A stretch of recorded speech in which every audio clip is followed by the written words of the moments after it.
Hello viewers, আজ আমি গুরু আশ্রমে এসেছি। আমার গুরু আশ্রম নন্দীগ্রামে। তো অনেক দিন দিয়ে আসবো আসবো করে আসতে পারছি না, কারণ গুরু মা আর গুরু বাবা অনেক দিন ধরে ফোন করছেন যে তুই একবার আয়, এসে দেখা করে যা, কিন্তু সত্যি সময় হয়ে উঠছে না। তো ইতিমধ্যে ওনারা কামাখ্যায় চলে যাবেন। ওনাদের ওই অমাবস্যা আছে, অমাবস্যা উপলক্ষে ওনারা চলে যাবেন। তো সেক্ষেত্রে আমি একটু আসলাম, এসে ওনাদের সঙ্গে দেখা করলাম, আর মনটাও ভালো লাগলো। কারণ দেখুন, প্রতিটি মানুষের জীবনে একজন সত্যি সঠিক গুরুর প্রয়োজন আছে। গুরু ছাড়া কেউ বাঁচতে পারে না, এটা সত্যি। জীবনের প্রথম ধাপ হচ্ছে বাবা মা। কারণ বাবা মা না থাকলে পৃথিবীর আলো দেখতে পেতাম না, বা পৃথিবীর সম্বন্ধে আমাদের কোনো জ্ঞানই থাকতো না। তো বাবা মা হচ্ছে আমাদের প্রথম গুরু, প্রথম শিক্ষক। দ্বিতীয়ত যিনি আমাদের অন্ধকার থেকে আলোয় নিয়ে আসেন, অন্ধকার দূর করেন, এবং যে আলোর প্রকাশ এনে দেন, তিনি হচ্ছে আমাদের গুরু। তো সেই গুরুর সান্নিধ্যে যারা না থাকতে পারেন, তারা এই জিনিসগুলো পান না। তাই প্রতিটি মানুষের জীবনে সত্যি একটা সঠিক গুরুর প্রয়োজন আছে। গুরু ছাড়া কেউ কখনো সঠিক পথ অবলম্বন করতে পারে না।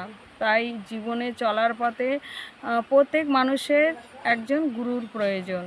তো সত্যি আমি সত্যি ভাগ্যবান, আমি একজন সঠিক গুরু বাবা বা গুরু মা আমি পেয়েছি। এবং ওনারা সত্যি মানে একদম ভালো, মানে কি বলবো, আমার কাছে ওনারা দেবতার তুল্য, দেবতা ভগবানের তুল্য। কেন, গুরু মানেই ভগবান। গুরুর ঊর্ধ্বে, মানে ভগবানের ঊর্ধ্বেও গুরু। তা গুরুর স্থান, ওনারা অ্যাকচুয়ালি নাগা সন্ন্যাসী। ওনারা নিজের মতন এখানে একটা আশ্রম আছেন, আশ্রমে ওনারা থাকেন।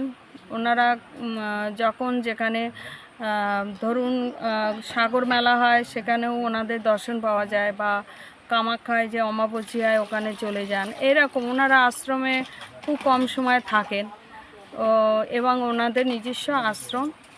এবং ওনারা একজন অনেক বড় সাধক, কি বলবো, অনেক সাধক। মানে আমি খুব ভাগ্য করে পেয়েছি।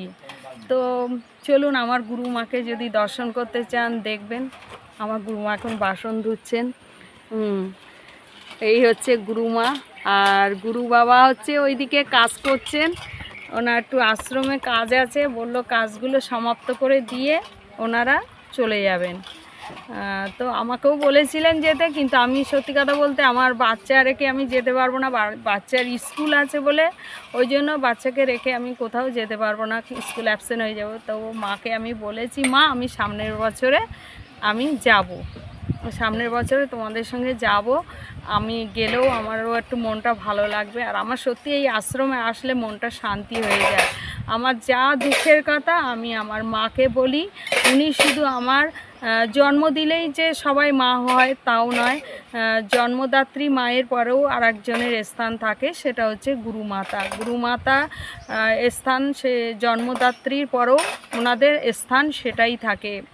আর দ্বিতীয় যে পিতা হন, সেটা হচ্ছে গুরু বাবা। তো এনারা তখন সন্তান রূপে সমস্ত দায়িত্ব নিয়ে নেন। তখন আমাদের শুধু দায়িত্ব এই না যে পৃথিবীতে ভালো মন্দ খাওয়ানো, পড়ানো, বা পৃথিবীর সমস্ত কিছু প্রয়োজন মেটানো, এটাই কিন্তু বাবা মা হওয়া যায় না।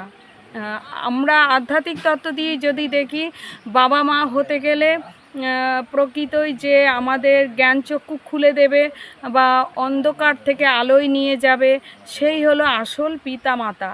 তো সেই পিতামাতা যখন আমাদের জীবনে এসে যায়, আমরা যদি সত্যি নিজেকে সমর্পণ করতে পারি মনের থেকে, তাহলে আমাদের জীবনের আর কোনো চিন্তা সত্যি থাকে না।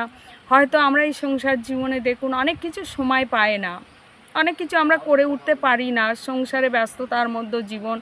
কারণ এখন মানুষের যে জামানা, সেই জামানা অনুযায়ী মানুষের কর্মের মধ্যেই জীবনটা চলে। আগে কর্ম দেখে, বা সংসার সমস্ত কিছু ব্যস্ততার মধ্যে দিয়ে মানুষের জীবনটা কেটে যাচ্ছে। তো যখন আমরা একটা সৎ গুরুর সান্নিধ্যে আসি, তাকে আমরা পিতা রূপে পুরো তার চরণে সম্পূর্ণ সমর্পণ করে দিই নিজেকে, তখন তার দায়িত্ব তার থাকে যে আমাদের কি করবে। তখন তিনি আমাদের ভালো মন্দ সমস্ত কিছু উনিই তখন সব কিছু নির্ধারণ করেন। তো আমার এখন সেই চিন্তাটা নেই, যদিও আমি অতটা করতে পারি না সংসার জীবনের মধ্য দিয়ে। তো আমার যখন মনে কষ্ট হয় বা দুঃখ হয় বা কোনো কিছু বলার থাকে, আমি আমার গুরু বাবাকে গুরু মাকে সব বলি বা প্রকাশ করি, মনের কথা সব বলি।